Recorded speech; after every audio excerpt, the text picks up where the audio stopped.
What is up, guys? Kianbai here. Genshin Impact or miHoYo has officially tweeted out all of the banners that are going to be coming out. So I want to make this video going over each and every banner, as well as if you guys should summon on any of these banners, and go over some of the weapons and the value on the weapon banners as well too. So without further ado, let's get on with the video.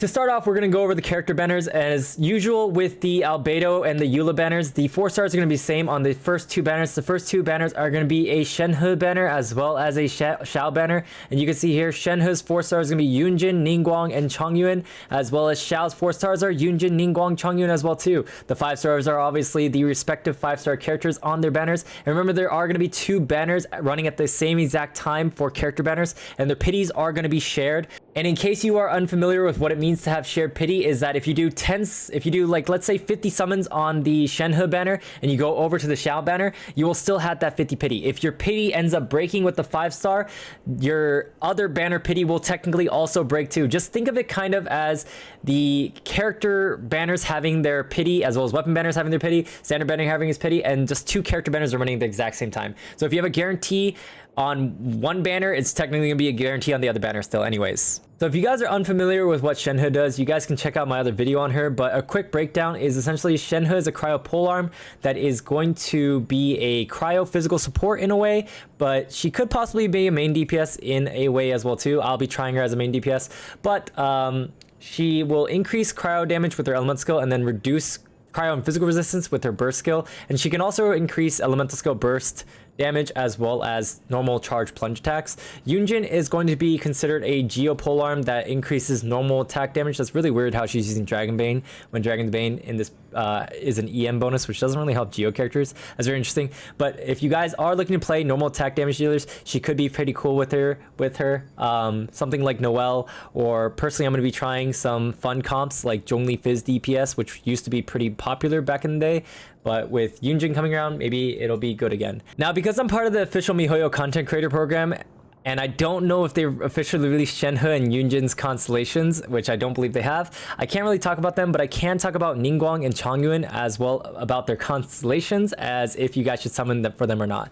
So for Ningguang, she is a pretty sturdy geo DPS. It's mostly played on quick swap. She's seen a lot less play nowadays, but with the new defense artifact sets, she kind of does see a little bit more play these days. Constellation 1 will make her normal attacks turn into a small AoE, kind of similar to Albedo's AoE size. It's not massive, but it can help if people are grouped up together. C2 is probably her most important constellation, where when your Jade screen is shattered from either time expiring or your burst skill collapses it, whatever it is, the cooldown will reset for your elemental skill, and so you'll be able to use it again to get more geo particles. So that really helps your energy gain for your entire team, especially if you have multiple geo units. And then Constellation 4 only is going to give you a higher elemental resistance to make you tankier if your Jade screen's up. So it's not really that big of a deal. The Constellation 3 and 5 upgrade your element skill and burst skill. This one for the Jade screen for element skill, this one for your burst skill. And then Constellation 6 will make it so that after you use your burst skills, you get 7 star Jades, which are the little rocks that fly after you use a charge attack. So Constellation 6 is a pretty good damage buff dealer as well too, but the most important one for budget is C2 if you don't want to go all the way to C6 and break the bank. And now for Chongyun has been seeing a lot less play as well too these days, but one of the team comps I plan to try out with Shenhe will be with Chongyun, where I will be trying to make Shenhe a main DPS. I'll be trying her as a support as well as a main DPS in a couple different team variations, which I'll try to post a YouTube video on, but at the very least I'll do testing on my Twitch channel at twitch.tv/KLMPie. Constellation 1 is only important if you plan to use them as a main damage dealer, which is not probably going to happen. Constellation 2 is probably one of its most important ones, where when you use your elemental burst skill or elemental skill, you'll go and have your cooldown reduced by 15% when people use, when people use their elemental skill and burst skill within Chongyun's elemental skill, their cooldowns will be reduced by 15%. So that's really, really big. Constellation 3 increases your burst skill by 3 levels. Constellation 4 only helps you as kind of like a main damage dealer. It kind of helps you in general as a support, but not really. It's only 1 energy. It's not 1 energy particle. It's just 1 energy. And then Constellation 5 increases your elemental skill. And then Constellation 6 is a big constellation for increasing your burst skill damage. However, if you're not going to do melts, this isn't very good. There used to be a very old team back in the day where people would run Bennett plus Sucrose plus Chongyun and do quadruple melts with Chongyun's ultimate, and it would do pretty big damage, but you don't see people use that too much these days. Now for the weapon banner, the first weapon banner that's going to be available is going to be this one here. That's going to have the Calamity Queller as well as the Primordial Wing Jade Spear as the 5-star weapons. It's the first time we've ever had double polearm and a weapon banner at the same exact time, which is kind of shocking to me. And then the 4-star weapons are going to be Favonius Warbow for the bow, as well as the Flute for the longsword, Widsith for the catalyst, Lithic Spear for the polearm, as well as Favonius Greatsword for the claymore. Now, if you guys are unfamiliar with what Calamity Queller does, because it is a new weapon, it is going to be a polearm that has an attack percent main stat or a substat, whatever you guys want to call it, as well as a base attack of 741. The attack percent increase is actually kind of low at 16.5% at level 90, but that gets made up for in its passive, where if you can see here, it says gain 12% all elemental damage bonus, obtain consummation for 20 seconds after using an elemental skill, causing attack to increase by 3.2% per second.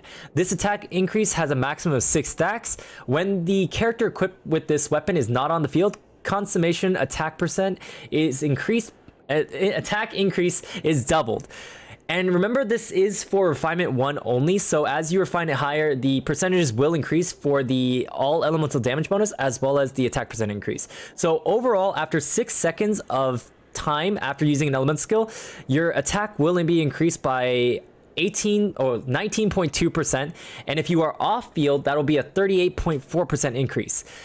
Now, it might seem a little bit fancy, but if you pair that 38.4 along with the 16.5, it's really not that much of an attack percent increase, but it's made up for by its high base stack, where it's 670 or 741. The highest base attack before this would be normally a 674 base attack on some weapons like Skyward Spine, as well as Mist Splitter, Aquila Favonia, etc. So now, if you guys are really into Shenhe and you want to make her as best of a support as you possibly can, this will probably be a very good weapon for her. I do think she will work well with other weapons as well too, but we'll get down to that a little bit later.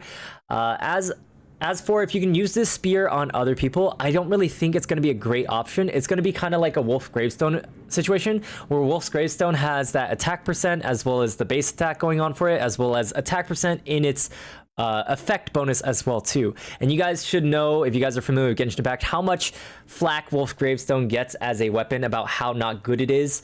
It's okay, but not that great. And so if you're going to be summoning for a limited time weapon, this won't be that great for things such as Xiangling, because Xiangling usually wants something like the Catch, Engulfing Lightning, Skyward Spine, or any of the other 5-star polearms, because it usually has a lot of attack percent being given from double pyro bonus being run with Bennett usually, as well as being with Bennett, snapshotting Bennett's buff onto your Xiangling ultimate. When it comes to other polearm users like Zhongli, Rosaria, Xiao, etc., you're probably just going to want something else to go along with it as well too. Now back to the weapon banner of Primordial Wing Jade Spear. If you guys are unfamiliar with it, it's a pretty good weapon for Xiao, probably his best in slot. I don't know if things have changed, because I have seen a lot of people run Staff of Homa, but personally I do like the Jade Wing Spirit on him because of the increased damage bonus. All the effects work for him.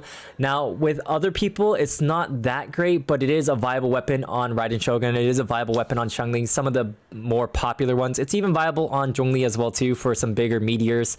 Now for the 4-star weapons, Favonius Warbow is pretty strong for things such as Diona. I don't really use Favonius Warbow on my own account too much on anybody else.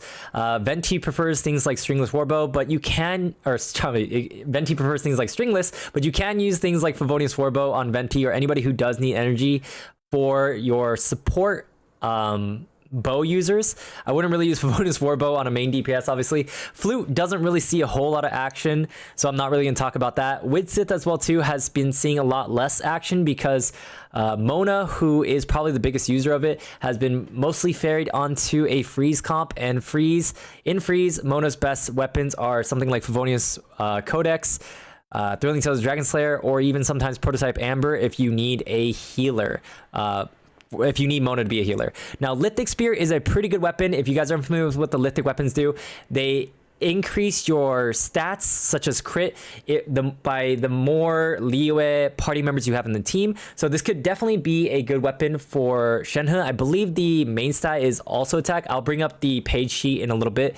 But yeah, so if you guys don't end up getting Calamity Queller, Lithic Spear could be a good weapon for Shenhe. But the only problem I have is Shenhe does have an 80 energy cost, and because she has an 80 energy cost, you might struggle to get your energy up if you do run a non-energy weapon. And if you are going to run a support Shenhe, you may want to run Favonius Lance, because Favonius Lance does have very high base attack, as well as gives energy to your allies and energy for yourself with energy charge. And Favonius Greatsword is an okay weapon, but it's really not used that much. The only people that could possibly maybe use it are like Beidou, Chongyuan, as there's not a whole lot of Claymore users that are ending up as supports that you want energy for.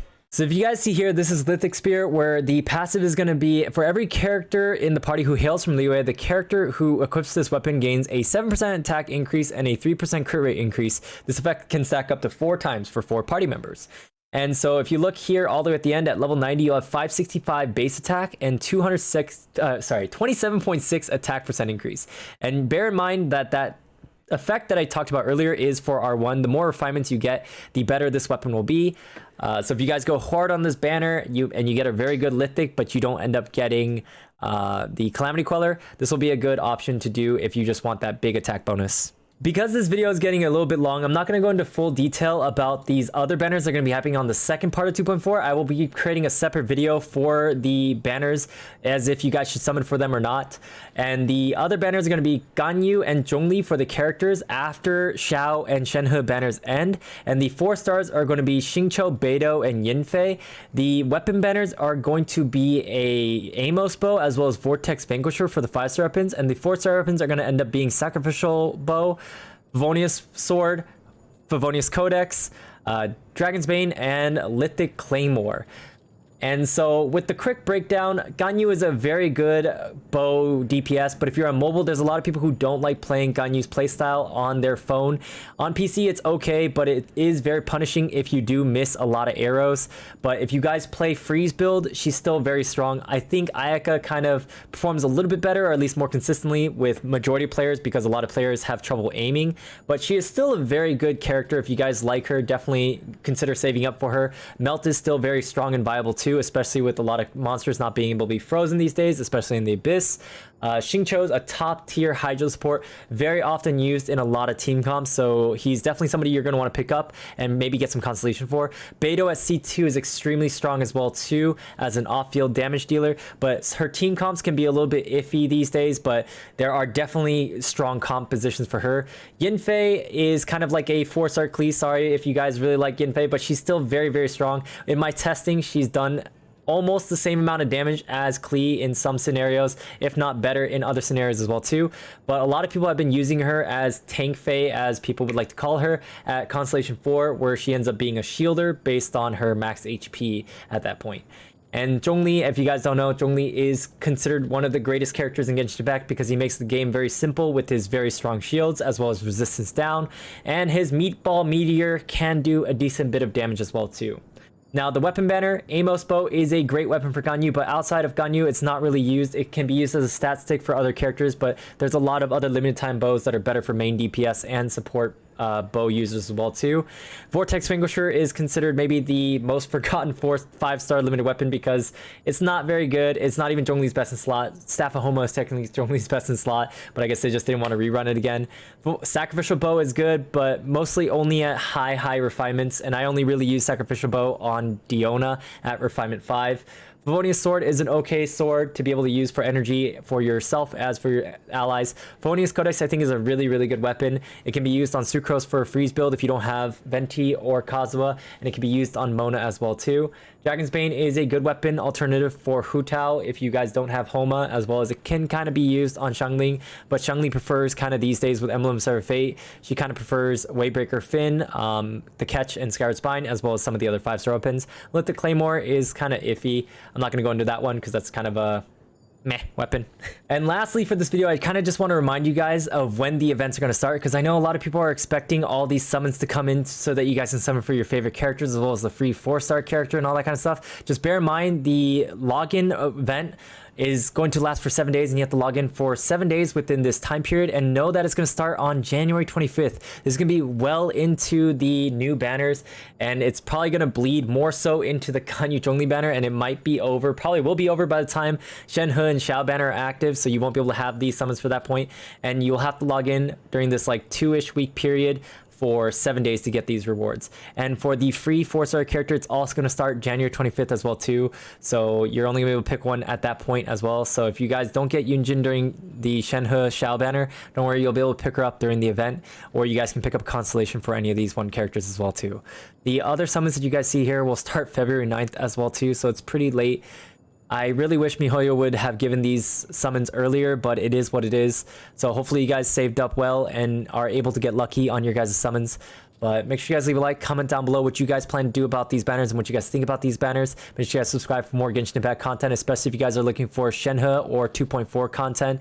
Make sure you guys follow me on Twitch at twitch.tv/ScaleandPie if you guys want Shenhe as well as 2.4 content again, because I will be summoning and testing live and running around in 2.4. Make sure you guys join their Discord to be part of our Genshin Impact community.